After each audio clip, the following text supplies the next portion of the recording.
Hello friends, good morning. Welcome to all time study channel. Last video में हमने हिंदी गद्य साहित्य के बारे में डिस्कस किया था। मतलब बोला था कि हम नेक्स्ट क्लास में हिंदी गद्य साहित्य स्टार्ट करेंगे। इससे पहले हमने ज्ञानपीठ पुरस्कार और साहित्य अकादमी जो कंप्लीट किए थे। ज्ञानपीठ में हमें किस साहित्य पर लेकर किस रचना के लिए किस कवि को मिला था वो हमने डिस्कस किया था। इस वीडियो में हम डिस्कस करने वाले हैं धीरे धीरे आदिकाल, भक्ति काल, रीतिकाल, आधुनिक काल के बारे में डिस्कस करते हुए हम अब हिंदी गद्य साहित्य के इतिहास पर पहुंच गए हैं। गद्य जो है वो गद्य से जिसका अर्थ है स्पष्ट करना, तो गद्य का हम जो है वो शेष अर्थ देखेंगे। स्पष्ट करना, गद्य साहित्य की शुरुआत किस तरह से, कौन कौन सी विधाएं पहले आई। तो गद्य साहित्य से भी काफ़ी क्वेश्चंस पूछे जाते हैं आपके टीजीटी पीजीटी में। ये इम्पोर्टेंट है आपका ये वाला सेक्शन, तो इसको जो है थोड़ा ध्यान से पढ़िएगा। काव्य इसमें 3 प्रकार के हैं। पहला फर्स्ट पद्य, फिर दूसरा गद्य और तीसरा हम यहाँ पे चंपू काव्य को लेते हैं। गद्य काव्य में आपके 2 पार्ट आ जाएंगे, एक तो कथा, एक आख्यायिका। जिसमें कि कथा में क्या है कि किसी लेखक के द्वारा अपनी कल्पना के आधार पर रचा जाता है। कोई भी जो लेखक है वो अपनी कल्पनाओं को जरिए यहाँ पर रचता है। आख्यायिकी में क्या है कि इसमें ऐतिहासिक वृत्तांत होता है, यानी कि घटना दर घटना पर आधारित होता है ये। तो कथा और आख्यायिकी में हमें ये पता लगा कि इसमें एक में कल्पना आधारित है, एक में घटनाओं पर आधारित। इसके बाद हम हिंदी गद्य साहित्य में भारतेंदु से पूर्व हिंदी गद्य साहित्य की जो शुरुआत थी वो किस प्रकार हुई थी, कौन सा गद्य उसमें लिखा गया था, क्या शैली यहाँ पे रही है, तो अब हम देख लेते हैं। सबसे पहले भारतेंदु से पूर्व हिंदी गद्य लिखते टाइम हमारे पास राजस्थानी गद्य था, जिसमें कि 3 भेद थे। पहला है वचनिका, ख्यात और बात। तो क्वेश्चन आपका इस तरह से पुट होता है कि भारतेंदु से पूर्व हिंदी साहित्य गद्य राजस्थानी गद्य में कितने भेद थे। तो वचनिका, ख्यात और बात, ये 3 आपको याद रखने हैं। वचनिका में क्या आएगा, इसमें जो अंतिम पंक्ति होती है ना, अंतिम पंक्ति में तुक दिखाई देता है। और ख्यात में क्या है कि शौर्यपूर्ण घटनाएं होती है, किंतु तुकांत नहीं होता। इसमें शौर्य से रिलेटेड जो है इवेंट होते हैं। और बात जो होती है वो कल्पना आधारित होती है, इमेजिनेशन बेस्ड होती है बात। तो राजस्थानी गद्य में भेद पूछे जाएं तो 3 भेद है। ये वचनिका है, अचल दास खिचीरी वचनिका, शिवदास चारण, राठौर रतन सिंह जी वचनिका, ये है खिड़िया जग्गा। अब ख्यात में क्या है, मुण होत नैन सी ई खयात, ये है नैन सिंह भूण होत नैन सी। बात में क्या है कि इसमें प्राय काल्पनिक रोचक वृत्तांत प्रस्तुत करने होते हैं। कुछ प्रसिद्ध बात इस प्रकार है। तो अब देखेंगे कि जो मैथिली भाषा का गद्य था, पहले हमने क्या देखा यहाँ पे, राजस्थानी गद्य। अब यहाँ पे मैथिली भाषा का गद्य देखते हैं। आधुनिक काल से पूर्व में रचित मैथिली भाषा की गद्य रचनाएं नियम अनुसार है। मैथिली भाषा का जो गद्य था उसमें क्या है, वर्ण रत्नाकर ज्योतिरीश्वर ठाकुर थे पहले।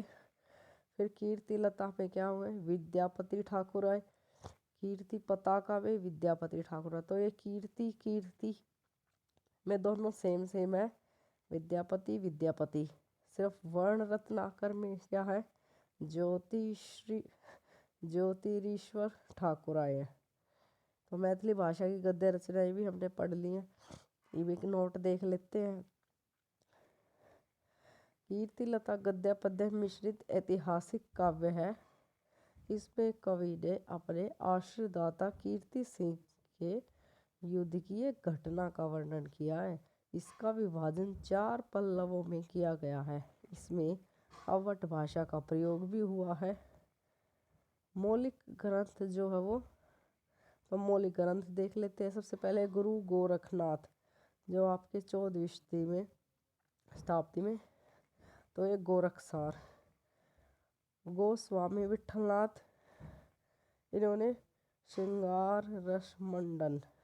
गोकुलनाथ जी 24 वैष्णव की वार्ता, 84 वैष्णव की वार्ता और 252 वैष्णव की वार्ता। नाभादास ने 17वीं शताब्दी में क्या रचित है, तो ये अष्टयाम। ये जो आपके विभिन्न ग्रंथ है, मौलिक ग्रंथ। इसके बाद अब हमने यहाँ पे जो है वो राजस्थानी गद्य की बात की थी। अब हम यहाँ पे मैथिली भाषा का गद्य देखने के बाद खड़ी बोली के गद्य पे आ गए हैं। तो खड़ी बोली का गद्य में आपका निम्नलिखित इस प्रकार बताया गया है कि खड़ी बोली गद्य का सबसे प्रारंभिक और प्राचीनतम रूप क्या है, कि ये हमें दक्षिण साहित्य से प्राप्त होता है। खड़ी बोली का जो भी साहित्य हमें प्राप्त होता है वो कहाँ से प्राप्त होता है, दक्षिणी साहित्य में। दक्षिणी साहित्य में खड़ी बोली के जो प्रारंभिक रूप है उसको हम हिंदी, हिंदवी, दक्षिणी, देहलवी, जवानी, हिंदी, जवान, हिंदुस्तानी इत्यादि नामों से, यानी कि डिफरेंट नामों से हमें यहाँ पे पुकारा है। किसमें, दक्षिणी साहित्य में खड़ी बोली के प्रारंभिक रूप को। अब खड़ी बोली में जो रचित दक्षिण साहित्य के गद्य लेखकों का विवरण, तो खड़ी बोली में सबसे पहले कौन से आते हैं, तो ये आते हैं ख्वाजा बंदे नवाज नसूदराज। सन देख लेते हैं इनका, 1346 ईस्वी से 1423। रचनाएं इनकी 3 है, तीनों इम्पोर्टेंट है। मिराजुल आशिकीन, हिदायतनामा, रिसाला सहवारा या बारहमासा। बारहमासा में आपका पता है सबको, 12 ऋतुओं का वर्णन, 12 महीनों का वर्णन। ये तीनों रचनाएं जो है वो दक्षिणी भाषा में रचित है।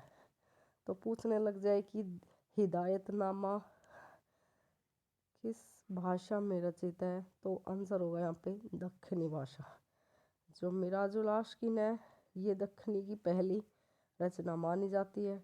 19 पृष्ठों की एक छोटी सी रचना जिसमें सूफी धर्म के यहाँ पे उपदेश लिखे गए हैं।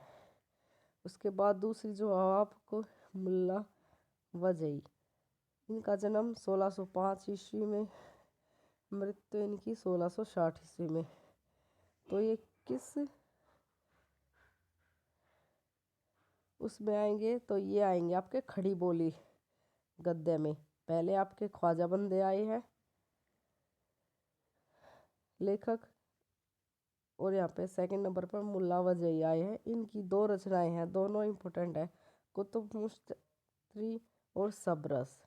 सबरस की जो रचना वो फारसी की एक गद्य रचना हुस्न-ओ-दिल के आधार पर मानी जाती है। इसमें क्या है, अकल, इश्क, दिल, हुस्न, नज़र, हिम्मत आदि को जो पात्र बनाया गया था। और एक ये सूफी प्रेम आख्यान रचना है। तो हमने राजस्थानी गद्य पढ़ लिया, मैथिली पढ़ लिया, दक्षिणी के बाद हमने अब क्या पढ़ा, यहाँ पे हमने खड़ी बोली का जो है वो गद्य भी पढ़ चुके हैं। मैथिली भाषा का गद्य पढ़ने के बाद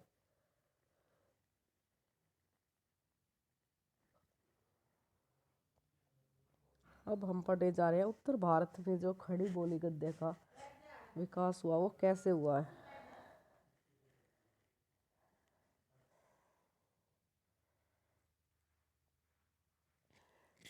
उत्तरी भारत में खड़ी बोली गद्य परंपरा की जो शुरुआत है वो लगभग 17वीं और 18वीं जो शताब्दी है उससे मानी जाती है। तो अभी तक हम खड़ी बोली पढ़ते आ रहे हैं और हम उत्तर भारत में पढ़ रहे हैं खड़ी बोली। तो जब से इसकी शुरुआत 17वीं से 18वीं शताब्दी मानी गई है, इन खड़ी बोली की जो प्राचीनतम गद्य रचना है सम्राट अकबर के दरबारी कवि, तो अकबर के जो दरबारी कवि है वो है गंग भाट। उनके जो द्वारा रचित है वो है चंद छंद वर्णन की महिमा, जो कि 17वीं शताब्दी में मानी जाती है। गंग कवि के बाद जो आचार्य रामचंद्र शुक्ल है, उनके मत अनुसार शुद्ध एवं परिमार्जित खड़ी बोली की जो सर्वप्रथम परिमार्जित गद्य रचना है वो है राम प्रसाद निरंजनी द्वारा रचित भाषा योग वाशिष्ठ, जो कि आपकी 1741 में ये अनुदित रचना है। तो गंग कवि के बाद पूछी जाए और आचार्य रामचंद्र शुक्ल के मतानुसार पूछी जाए या राम प्रसाद निरंजनी की पूछी जाए तो भाषा योग वशिष्ठ। अगर ये पूछी जाए उत्तर भारत में खड़ी बोली का प्राचीनतम गद्य रचना तो आएगा चंद छंद वर्णन की महिमा। राम प्रसाद निरंजनी पटियाला दरबार के जो है राजाश्रित कवि थे, वे वहाँ की महारानी को कथा वाच कर सुनाया करते थे। अब 19वीं शताब्दी के जो आरंभ में 4 लेखक हैं गद्य के, वो पढ़ लेते हैं।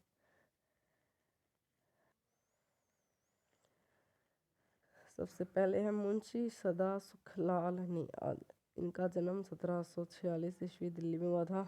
मुंतक बुतवारिक 1818 में। और सुख सागर, ये जो है इनकी रचना है। सुख सागर विष्णु पुराण पर आधारित खड़ी बोली की जो वो गद्य रचना मानी गई है। आचार्य रामचंद्र शुक्ल ने इनकी भाषाओं को हिंदुओं के पंडिताइन की भाषा कहा है। तो शुक्ल ने इनकी भाषा को हिंदुओं के पंडित की भाषा कहा है। किसने कहा है?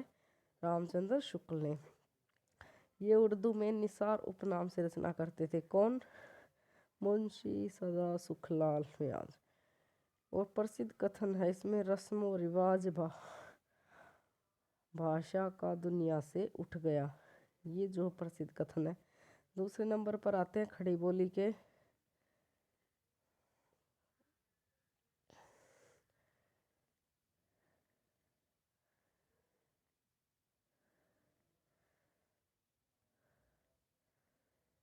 दूसरे आते हैं हमारे लल्लू लाल, जिनका जन्म हुआ था आगरा में।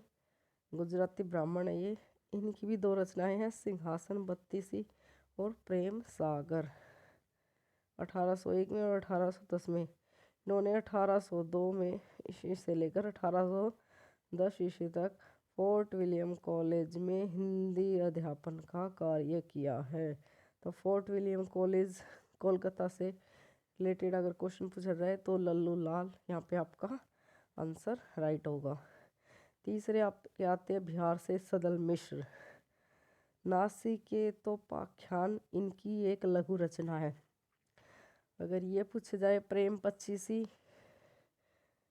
सिंहासन बत्तीसी तो लल्लू लाल होगा। अगर पूछा जाए सुख सागर तो सदा सुखलाल से सुख सागर, ये याद रखना। अगर सिंहासन बत्तीसी प्रेम सागर तो लल्लू लाल। अगर एक नासिकेतोपाख्यान तो ये सदल मिश्र। ये लघु रचना है। इसमें नचिकेत की उत्पत्ति से लेकर यमलोक यात्रा तक का विवरण प्रस्तुत किया गया। अंत में आत्मज्ञान की चर्चा है। नेक्स्ट है 4th और लास्ट है सैयद इंशाअल्लाह खां।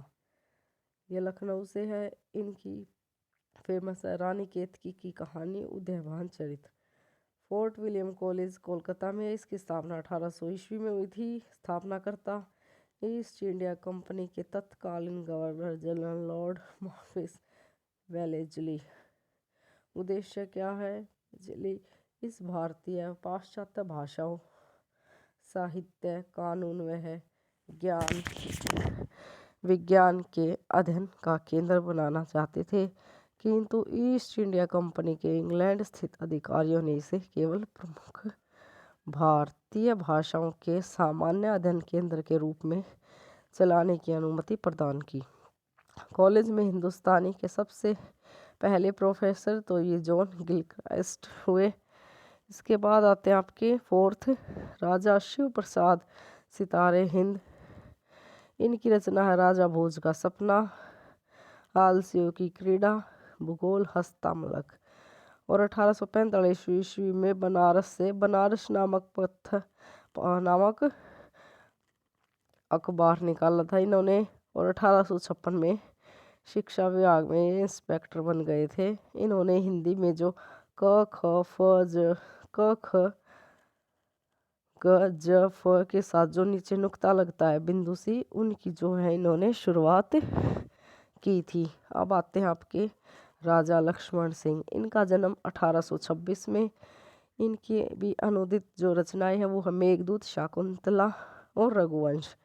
ये भी शुद्ध हिंदी के समर्थक थे। इन्होंने स्पष्ट भाषा में घोषित कर दिया था कि हिंदी और उर्दू अलग अलग बोलियां हैं। इनमें गद्य कवियों में खड़ी बोली है, पद्य काव्य में ब्रज भाषा का प्रयोग किया था। इन्होंने गद्य काव्य में देखा जाए तो खड़ी बोली, पद्य में देखा जाए तो ब्रज भाषा का प्रयोग किया गया था। तो आज के लिए इतना ही। अब हम धीरे धीरे नेक्स्ट आगे बढ़ रहे हैं अपने सिलेबस में। वो हमने यहाँ पे आज जो है वो काफ़ी कवर कर लिया है। गद्य लेखक पढ़ लिए, उत्तर भारत में खड़ी बोली का कैसे विकास था, मैथिली में क्या था, और सबसे पहले जमाने में राजस्थानी गद्य साहित्य पढ़ चुके थे। आज काफ़ी कवर कर लिया। कल से हम जो है वो गद्य विधाएं जो है यहाँ पे पढ़ेंगे। निबंध, उपन्यास जो है वो रिपोर्टाज, ये सब चीज़ें जो हम धीरे धीरे 1 बाय 1 पढ़ने वाले हैं। आई होप आपको मेरी वीडियो पसंद आई होगी। प्लीज़ इसको लाइक, शेयर, सब्सक्राइब जरूर करें। Thank you friends, thanks for watching my video.